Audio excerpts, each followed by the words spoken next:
हम लोग आधुनिक भारत पढ़ रहे थे। हम लोग क्या पढ़ रहे थे? आधुनिक भारत। आधुनिक भारत में हम लोगों का चैप्टर था उत्तरवर्ती मुगल शासक। उत्तरवर्ती मुगल शासक पहला जो चैप्टर आधुनिक भारत का है मेरा यही है। उत्तरवर्ती मुगल शासक का अर्थ हुआ औरंगजेब की मृत्यु के बाद जो मुगल बादशाह हुए उनको उत्तरवर्ती मुगल बादशाह कहा जाता है।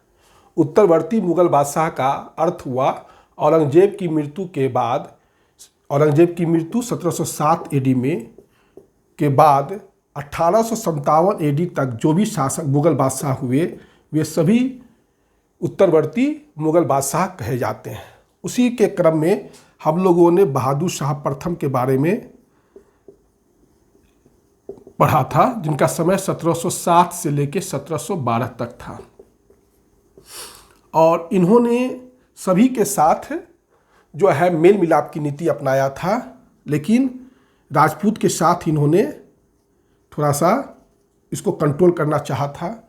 और शिवाजी के पुत्र शाहू को इसने स्वतंत्र तो कर दिया था, लेकिन इसको स्वराज का अधिकार नहीं दिया था। एक बहुत बड़ा स्वराज का अधिकार नहीं दिया था। और सरदेशमुखी तो दे दिया था अधिकार बहादुर शाह प्रथम ने शाहू को, लेकिन चौथ का अधिकार नहीं दिया था। और एक चीज़ और, सिख सरदार गुरु गोविंद सिंह के साथ इनका संबंध अच्छा था, लेकिन उनकी मृत्यु के बाद बंदा बहादुर के साथ इनका संबंध कुछ अच्छा नहीं रहा। और बंदा बहादुर को दमन करने में जो जाट सरदार चूड़ामन ने बहादुर शाह का साथ दिया था। ये सब फैक्ट्स चर्चा हो चुका होगा। बुंदेला सरदार से भी इनका बहादुर शाह का अच्छा संबंध था। बुंदेला सरदार का नाम था छत्रसाल, तो ये सब से इनका अच्छा संबंध था। और ये सब काफ़ी चर्चा हो चुका है पहले भी क्लास में, इसलिए हम यहाँ पर अब चर्चा नहीं करेंगे। बहादुर शाह प्रथम का वजीर था मुनीम खां और इसका सेनापति था जुल्फ़िकार खां। जुल्फ़िकार खां जो था वो ईरानी था, ठीक, ईरानी दल का नेता था जुल्फ़िकार खां। 1712 एडी में बहादुर शाह प्रथम की मृत्यु हो जाती है। और उसके बाद जो है बहादुर शाह का जो बेटा सब है उसमें सबसे अयोग्य बेटा था जहांदर शाह। जहांदर शाह सबसे अयोग्य बेटा था। 1712 एडी में यह शासक बना और एक ही साल के लिए शासक बना। यह इसलिए शासक बन सका कि उस समय ईरानी दल का जो नेता था जुल्फ़िकार खां का इसको सपोर्ट मिला हुआ था। जुल्फ़िकार खां का सपोर्ट था। जहांदर शाह काफ़ी अयोग्य शासक था, लेकिन जुल्फ़िकार खां काफ़ी योग्य थे, सरदार सामंत थे और सेनापति थे। और यही कारण था कि जहांदर शाह गद्दी पर बैठ सके। जहांदर शाह के समय में एक वेश्या थी लाल कुंवर, उसका शासन पर प्रभाव था। उसका शासन पर प्रभाव था लाल कुंवर का, ठीक। जुल्फ़िकार खां काफ़ी एक समझदार आदमी था। इसने क्या किया, मराठा का अर्थ यहाँ पर साहू का अर्थ हुआ, साहू को दक्षिण भारत में चौथ और सरदेशमुखी का अधिकार दे दिया। दक्षिण भारत में चौथ और सरदेशमुखी का अधिकार दे दिया। और इस शर्त पर कि इसे वसूली जो है, कलेक्शंस जो है मुगल गवर्नर करेंगे, फिर ये मराठा को दे देंगे। ये 1711 में एक संधि हुई थी दाऊद खां पन्नी के साथ। दाऊद खां पन्नी और मराठा के साथ एक संधि हुई थी। उसी संधि को जुल्फ़िकार खां ने सपोर्ट कर दिया, क्योंकि जहांदर शाह का सारा काम जुल्फ़िकार खां ही करता था। उसके बाद इसने बुंदेला सरदार से भी, छत्रसाल से भी इसका अच्छा संबंध था। जाट सरदार चूड़ामन से भी इसका अच्छा संबंध था। किसी से भी इसने संघर्ष नहीं किया। और इम्पोर्टेंट चीज़ ये कि बहादुर शाह प्रथम ने जय सिंह को गद्दी से हटा के, आमेर की गद्दी से हटा के विजय सिंह को बैठा दिया था। इसने फिर से उसको आमेर की गद्दी पर बैठाया और मिर्जा सवाई का उपाधि दिया। मिर्जा सवाई का उपाधि दिया और मालवा की सूबेदारी भी दे दी। मालवा की सूबेदारी भी दे दी। जो जोधपुर का राजा था, मारवाड़ राजा अजीत सिंह, उसको जो है महाराजा का उपाधि दिया और गुजरात का सूबेदारी दे दिया। तो राजपूतों के साथ भी इसने मित्रतापूर्ण संबंध शुरू किया। इसने जो है भू राजस्व की इजारा प्रथा शुरू किया, भू राजस्व की इजारा प्रथा शुरू किया। और इजारा प्रथा शुरू करने के कारण क्या हुआ, इजारा प्रथा होता था कि भू राजस्व का अधिकार उनको दे दिया जाता था जो ज़्यादा से ज़्यादा नीलामी कर सकते थे। तो इससे क्या हुआ कि किसानों का शोषण बढ़ा। यहाँ पर दिक्कत यह रहा था कि जुल्फिकार खां काम तो अच्छा कर रहा था, लेकिन जहांगीर शाह को इससे थोड़ा सा काफ़ी प्रॉब्लम हो रहा था कि जुल्फिकार खां का वजन बढ़ता जा रहा था और जहांगीर शाह का वजन घटता जा रहा था। तो इसलिए जहांगीर शाह को लोगों ने कान भरना शुरू कर दिया, इसलिए इसको लंपट मूर्ख भी कहा जाता है। इसको क्या कहा जाता है, लंपट मूर्ख। इतिहासकारों ने इसे जहांगीर शाह को लंपट मूर्ख भी कहा जाता था, क्योंकि यह दरबारियों के बहकावे में आ गया था।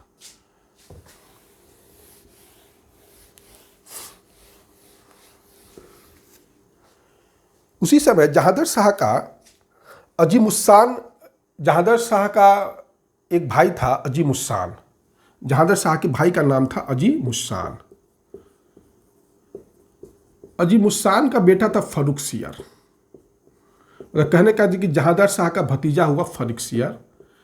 इसने क्या किया, 1713 एडी में जहांगीर शाह की हत्या कर दिया। जहांगीर शाह की हत्या कर दिया आगरा के किले में, और खुद शासक बन गया 1713 से 1719 तक फर्रुखसियर। फर्रुखसियर को घृणित कायर भी कहा जाता है। फर्रुखसियर को क्या कहा जाता है, घृणित कायर भी कहा जाता है। और ये राजा बनने में, नवाब बनने, सुल्तान शासक बनने में इसलिए सफल हुए कि उस समय के इनको सबसे शक्तिशाली सामंत, जैसे जहांगीर शाह को जुल्फिकार खां का सपोर्ट मिला था, उसी प्रकार फर्रुखसियर को सैयद बंधु का सपोर्ट मिला था। और सैयद बंधु में दो भाई थे, अब्दुल्ला खां और हुसैन अली खां। अब्दुल्ला खां और हुसैन अली खां। अब्दुल्ला खां को वजीर बना दिया गया और हुसैन अली खां को मीर बख्शी बनाया गया। अब्दुल्ला खां और हुसैन अली खां, इनको हिंदुस्तानी दल का नेता भी कहा जाता था। हिंदुस्तानी दल का नेता भी कहा जाता था। और इनको किंग मेकर भी कहा गया, किंग मेकर भी कहा गया। और ये बरहा के सैयद बंधु थे। कहाँ के थे, बरहा के सैयद बंधु थे। लेकिन इन लोगों ने काम अच्छा किया। इन लोगों के सपोर्ट में ही तीर्थ यात्रा कर और जजिया कर फाइनली रूप से इंडिया से समाप्त हो गया। मराठों को चौथ और स्वदेशमुखी का इन्होंने अधिकार दे दिया। पहले मुगल गवर्नर करते थे, लेकिन अब जो है चौथ और स्वदेशमुखी मराठा सेनापति, मराठा जो है अधिकारी ही करेंगे। ये उस मराठा के नेता साहू जी को दे दिया।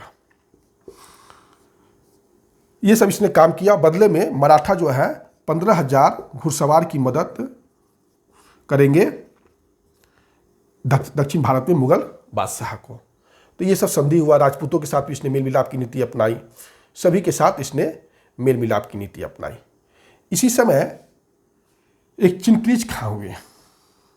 चिनक्रीज खां जो थे वो तुरानी दल के नेता थे,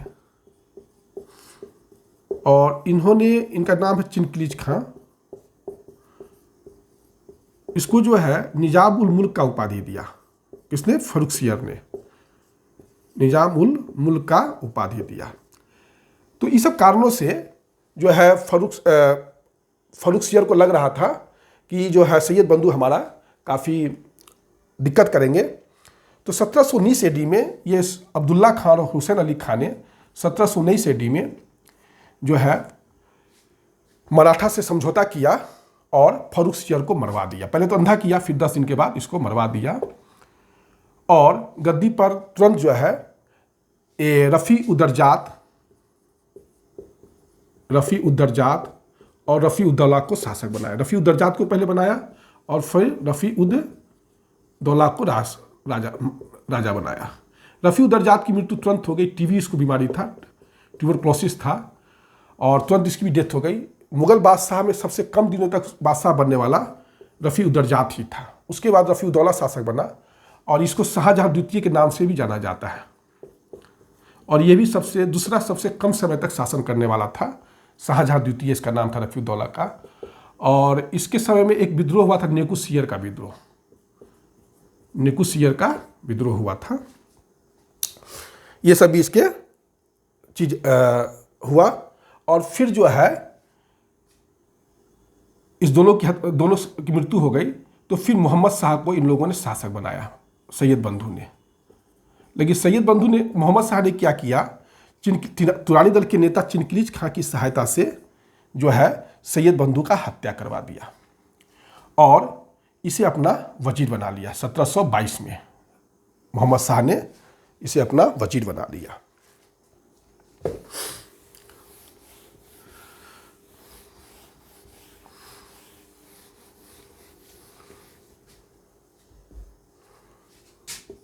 मोहम्मद शाह अब राजा बनेंगे 1719 से 1748 तक। ठीक, किसकी सहायता से? तो तुरानी दल के नेता से की सहायता से। तुरानी दल का नेता कौन है?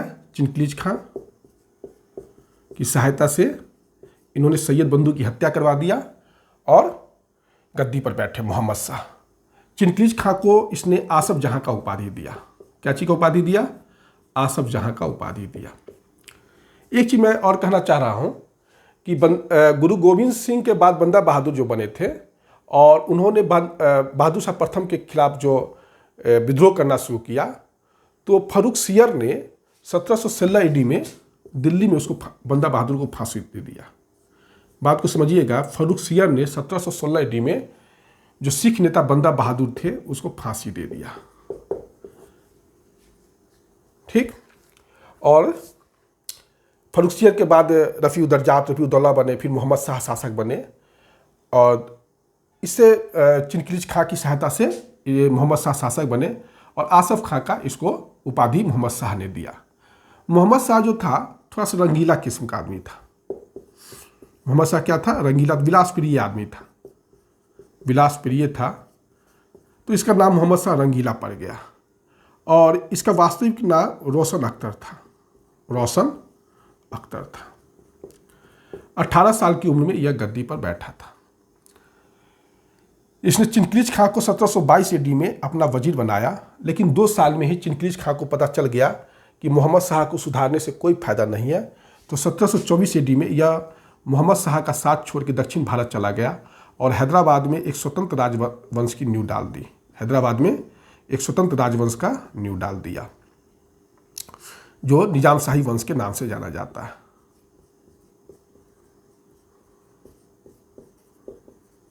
यहां तक मेरे ख्याल से दिक्कत नहीं हो रहा होगा। इस समय बहुत से राज्य स्वतंत्र हो गए। मोहम्मद शाह के समय में बंगाल स्वतंत्र हो गया, अवध स्वतंत्र हो गया, रुहेलाखंड स्वतंत्र हो गया। रुहेलाखंड समझते हैं?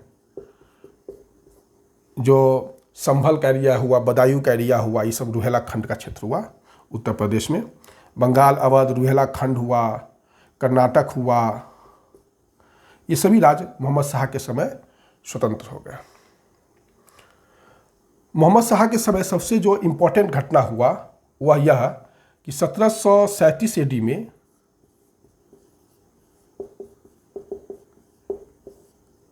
बाजीराव प्रथम थे,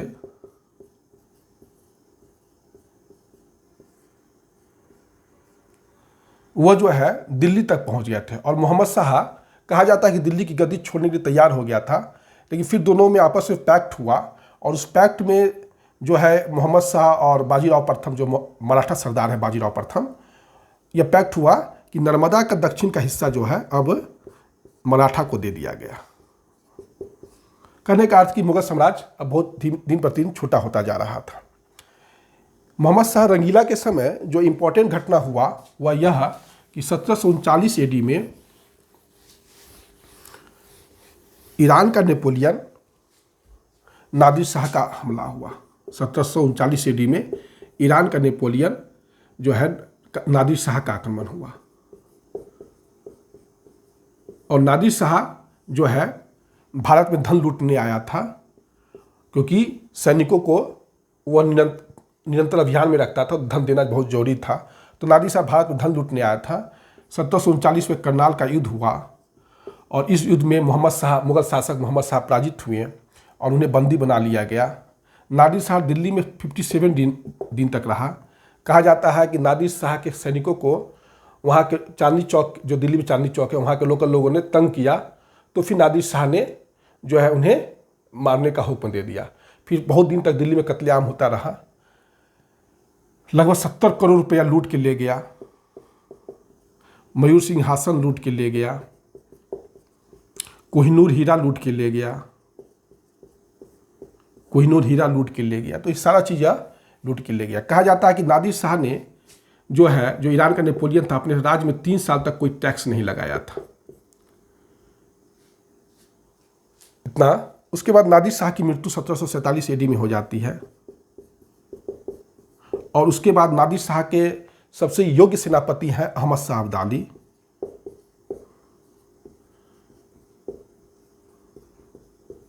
वह राजा बनते हैं 1748 में और 1748 से लेकर 1761 तक भारत पर 5 बार आक्रमण करते हैं।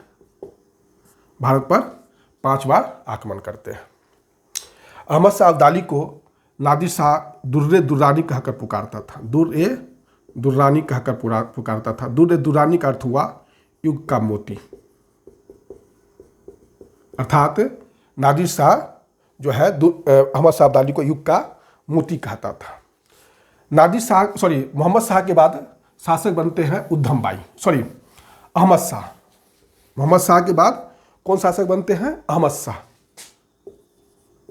अहमद शाह का समय है 1748 से 1754 और इसकी हत्या कर देता है अहमद शाह अब्दाली का एजेंट है इमाद उल मुल्क, इसका हत्या कर देता है। इमाद उल मुल्क इसका हत्या कर देता है।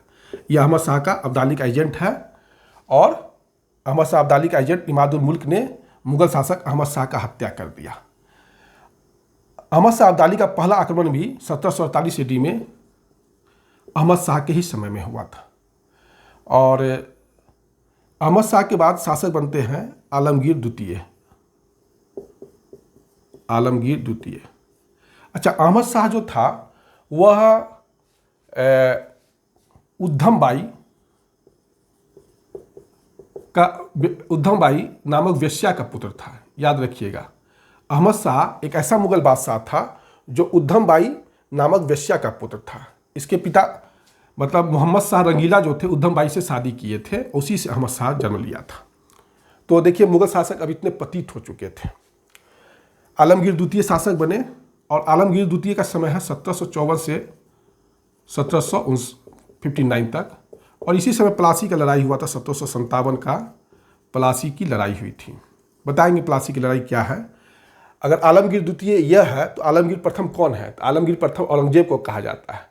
याद रखिएगा, आलमगीर प्रथम औरंगजेब था, आलमगीर द्वितीय अहमद शाह के बाद शासक बने और इसकी भी हत्या जो है गाजी उद्दीन ने कर दिया। आलमगीर की हत्या, द्वितीय की हत्या गाजी उद्दीन ने कर दिया। आलमगीर द्वितीय के बाद इसका बेटा अली गौहर शासक बना। कौन बना? अली गौहर। अली गौहर का समय है 1759 से लेके 1806 तक और इसको शाह आलम द्वितीय भी कहा जाता है। शाह आलम द्वितीय भी कहा जाता है। ये शाह आलम जो द्वितीय था एक रुहेला सरदार थे, रहमत अली। शाह आलम द्वितीय, इनका समय है 1759 से 1806। इनका वास्तविक नाम क्या था? अली गौहर। तो रुहेला सरदार था एक रहमत अली।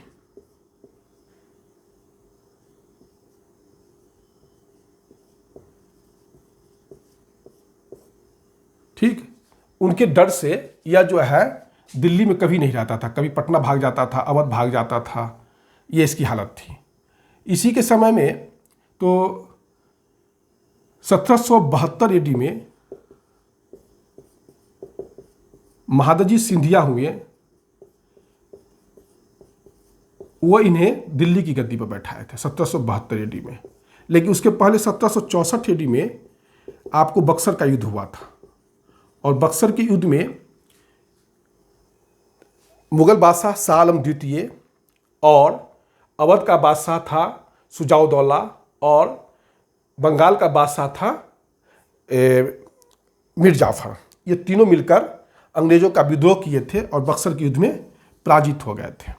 फिर जो है इलाहाबाद की पहली संधि हुई, और इलाहाबाद की पहली संधि के बाद शाह आलम द्वितीय जो है अंग्रेज़ों के पेंशन पर जी रहे थे।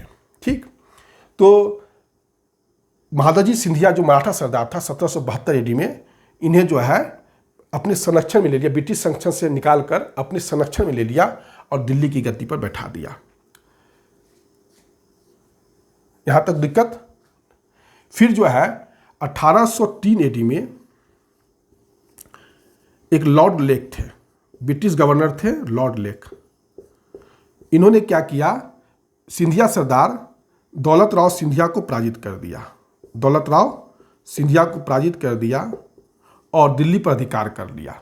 फिर से जो है शाह आलम द्वितीय अब अंग्रेज़ों के फिर से संरक्षण में आ गए। महादाजी सिंधिया ने इनको अंग्रेज़ों के संरक्षण से निकाल के, चूँकि बक्सर के बाद इलाहाबाद की संधि हुई थी, तो महादाजी सिंधिया ने अंग्रेज़ों के संरक्षण से निकालकर अपने संरक्षण में लिया और दिल्ली की गद्दी पर बैठा दिया। और अंग्रेज़ों ने क्या किया, 1803 में दिल्ली को जीत लिया और दौलत राव सिंधिया को पराजित कर दिया। फिर से शाह आलम द्वितीय अंग्रेज़ों के संरक्षण में आ गए। यहाँ तक मेरे ख्याल से दिक्कत नहीं हो रहा होगा। 1806 में इनकी हत्या कर दिया जाता है।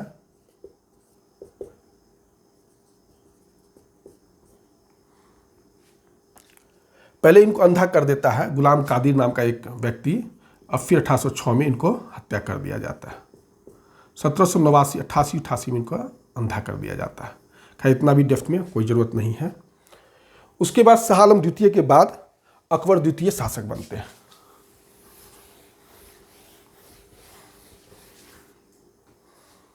शाह आलम द्वितीय के बाद कौन राजा बनते हैं, अकबर द्वितीय। अकबर द्वितीय का समय 1806 से 1837 तक।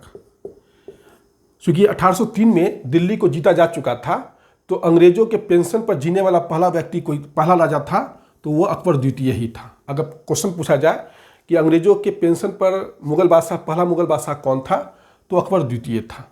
1835 ईस्वी में 35 AD में अब जो है मुगल सिक्का बंद हो गया। 1835 AD तक मुगल सिक्का मिलता था, कॉइन्स मिलता था, लेकिन मुगल टकसाल 35 AD से 1835 AD के बाद काम करना बंद कर दिया।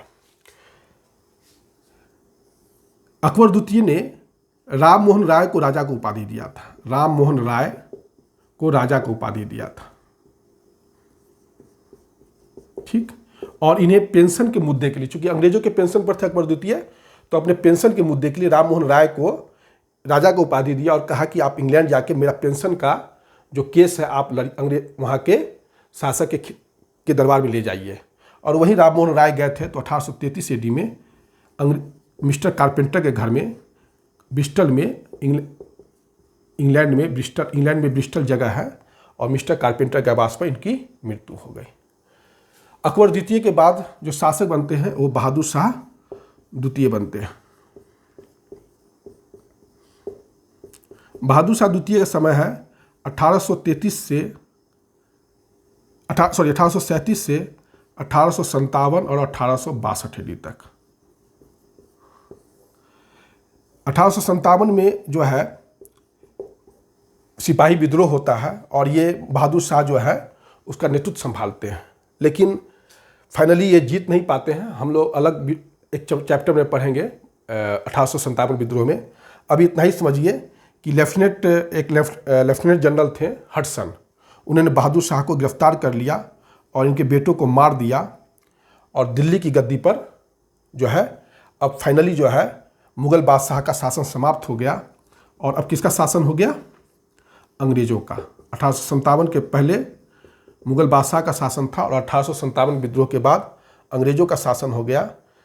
मुगल बादशाह को हडसन ने गिरफ्तार कर लिया और उनके बेटों को गोली से मार दिया। फिर इन पर जो है केस चला, मुकदमा चला, और इन्हें रंगून 1857 का विद्रोह भड़काने के के आरोप में रंगून भेज दिया गया और 1862 में इनकी रंगून में मृत्यु हो गई। रंगून है आपका बर्मा या म्यांमार में। फिर उन्होंने एक बहुत अच्छा शायरी, ये जफर उपनाम से गज़ल लिखते थे और शायरी भी करते थे। बहादुर शाह द्वितीय जफर नाम से शायरी करते थे और गज़ल लिखते थे। इन्होंने एक बहुत ही इम्पोर्टेंट शायरी लिखा कि न मैं किसी के आँख का नूर हूँ, न मैं किसी के दिल का करार हूँ, मैं बूझता हुआ वो चिराग हूँ जो किसी के काम न आ सका। तो यही बहादुर शाह जफर अंतिम अपने शब्दों के साथ इस दुनिया से चले गए। और सचमुच उन्हें भारत में इतने बड़े मुग़ल एम्पायर को भारत में 5 गज ज़मीन भी नहीं मिला और इनको भारत से बाहर रंगून निर्वासित कर दिया गया और वहीं इनको दफना दिया गया। आज भी रंगून में ही इनका जो है बहादुर शाह जफर का जो आप कह सकते हैं कब्र है। तो यही है मुग़ल बादशाह का, उत्तरवर्ती मुग़ल बादशाह का इतिहास। चूँकि ये वीडियो थोड़ा सा लंबा था और इसलिए मैं ज़्यादा आपसे कमेंट करने के लिए और सब्सक्राइब करने के लिए नहीं कहूँगा। मैं वीडियो समाप्त कर रहा हूँ। धन्यवाद।